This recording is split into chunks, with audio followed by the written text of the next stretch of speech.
Desde que en 1895 se ofreciera en París la primera función pública del cine presentada por los hermanos Lumière en el Boulevard de los Capuchinos hasta hoy, la cinematografía como industria y como arte ha tenido una gran trayectoria con altibajos, pero en marcha siempre ascendente.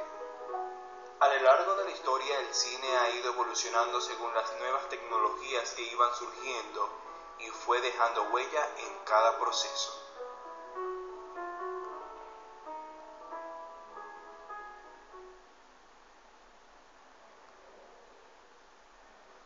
Se produce desde los inicios de nuestra era con la búsqueda de procedimientos para producir la realidad en el siglo XVI. Con el surgimiento de la cámara oscura, el cine pudo desarrollarse con mayor rapidez. Un siglo después, la linterna mágica sería la precursora de las sesiones de cine. Ya en el siglo XIX aparece la fotografía. Por primera vez, era posible impresionar y guardar una imagen del mundo que nos envuelve. Más adelante se produce el surgimiento de inventores del taumatropo, el fanequetioscopio, el zootropo y el praxinoscopio, que favorecen a la producción del cine.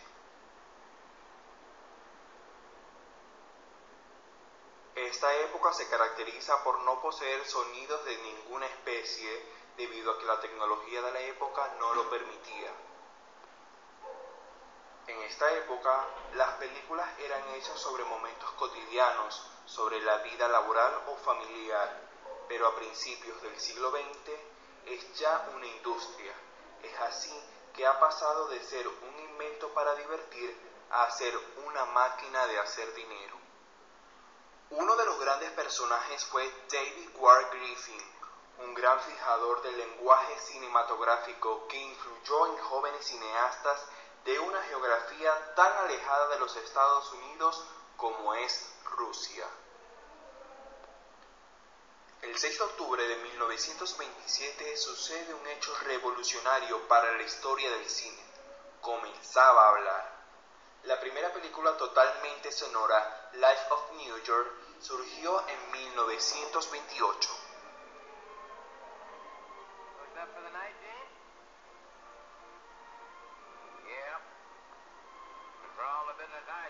Las más efectivas primeras películas sonoras fueron las que jugaron más aventuradamente con la unión de imagen y banda sonora. El sistema para introducir el sonido en el cine fue el Vitaphone. Es así que en 1935 llega al cine en color con la película La Feria de las Vanidades.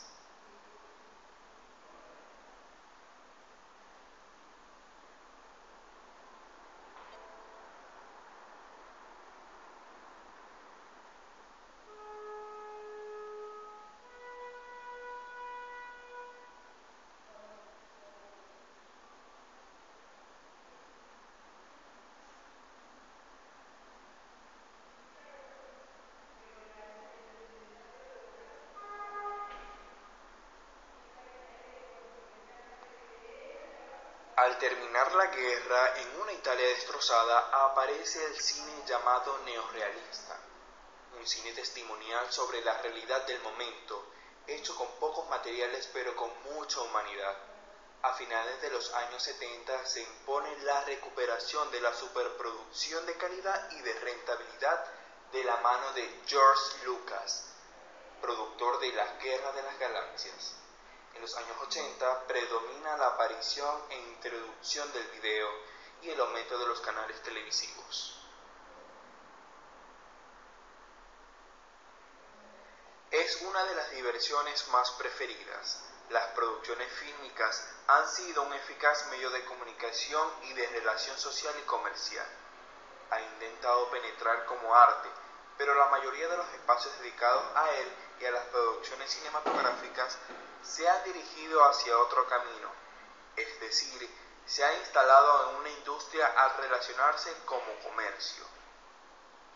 El cine como comercial ha logrado entrar, colocarse y permanecer como parte de las actividades del ser humano. En la actualidad cuenta con el suficiente apoyo financiero al implicarse como industria comercial. Ha elaborado planes extremos de difusión y publicidad que le permiten obtener resultados satisfactorios para generar cada vez mayor asistencia y lograr uno de sus objetivos, que es la obtención de ganancias. El cine latinoamericano. México y Brasil tienen un lugar destacado en la producción de películas. Le siguen Argentina y Chile, mientras que los otros países casi no registran una actividad notoria. Fue en 1952 que Brasil consiguió el primer éxito mundial para su cinematografía con O Cangaceiro, de Lima Barrero, el que fue repetido en 1962 al obtener el Gran Premio en Cannes, El pagador de promesas, de Anselmo Duarte. Indudablemente que el cine brasileño es el más importante de América Latina.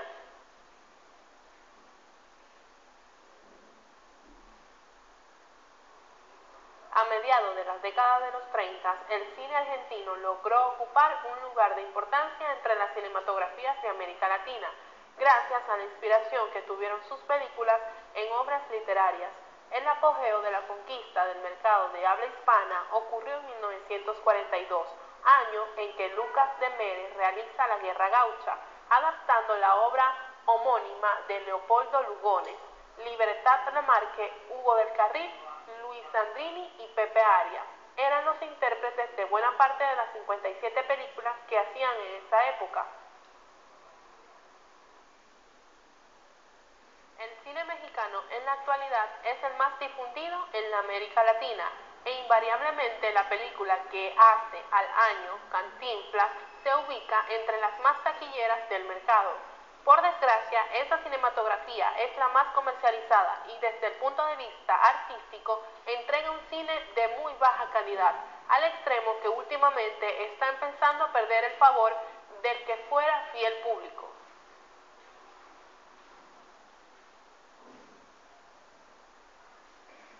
En Cuba, una de las primeras leyes dictadas después de la revolución fue la que establece el Instituto Cubano del Arte e Industrias Cinematográficos, y fueron invitados a dictar numerosas clases realizadores europeos. Posteriormente, decidieron enfrentar sus problemas con soluciones propias, pero debido al aislamiento en que se encuentra Cuba por razones políticas, la producción es casi ignorada por el resto de América Latina.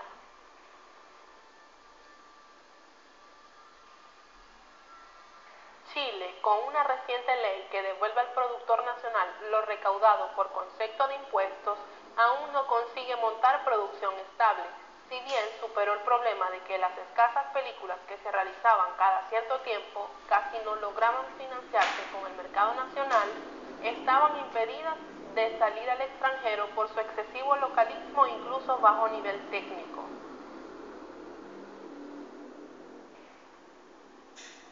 Existen dos teorías que intentan explicar cómo llega el cine a Venezuela, tal como lo explican Acosta, Aray y Cisneros en su libro Panorama Histórico del Cine en Venezuela 1896-1993.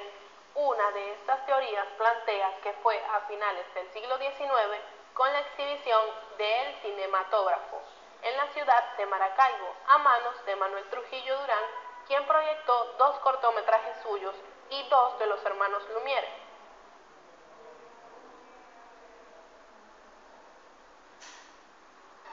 Otras de las teorías presentes en la obra le adjudica a Ricardo Rousset los inicios del cine en el país, con la muestra de los cortometrajes Un especialista sacando muelas en el Gran Hotel Europa y Muchachos bañándose en la laguna de Maracaibo, proyectadas en Caracas y reseñado en el periódico El Proyectascope.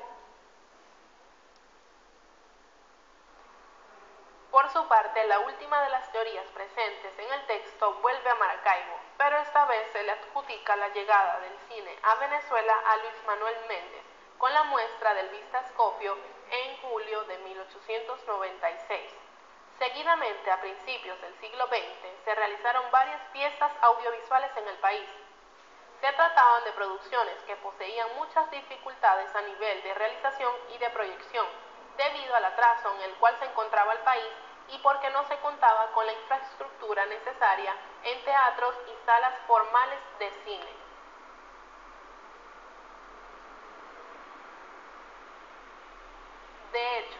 no fue sino hasta 1909, con el interés del entonces presidente Juan Vicente Gómez, cuando se realizó el cortometraje llamado Carnaval en Caracas, un corto que recoge imágenes de las calles caraqueñas con serpentinas, niños escoltando el desfile de carrozas y bellas mujeres ataviadas con suntuosos trajes.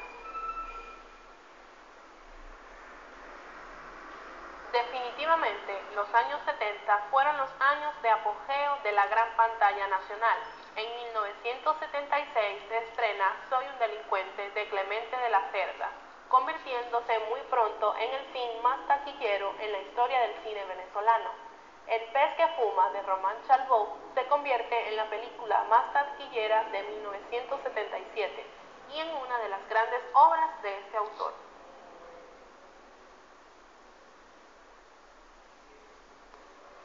Con una notoria mejora en la técnica y en el propio lenguaje audiovisual, el país contó en el 2010 con una relevancia que podría catalogarse como inesperada. Por primera vez en la historia del país, se proyectaron en las salas de cine un total de 12 largometrajes con sello venezolano y con calidad de exportación, así como la producción española 9 meses, la cual contó con la coproducción de un equipo venezolano.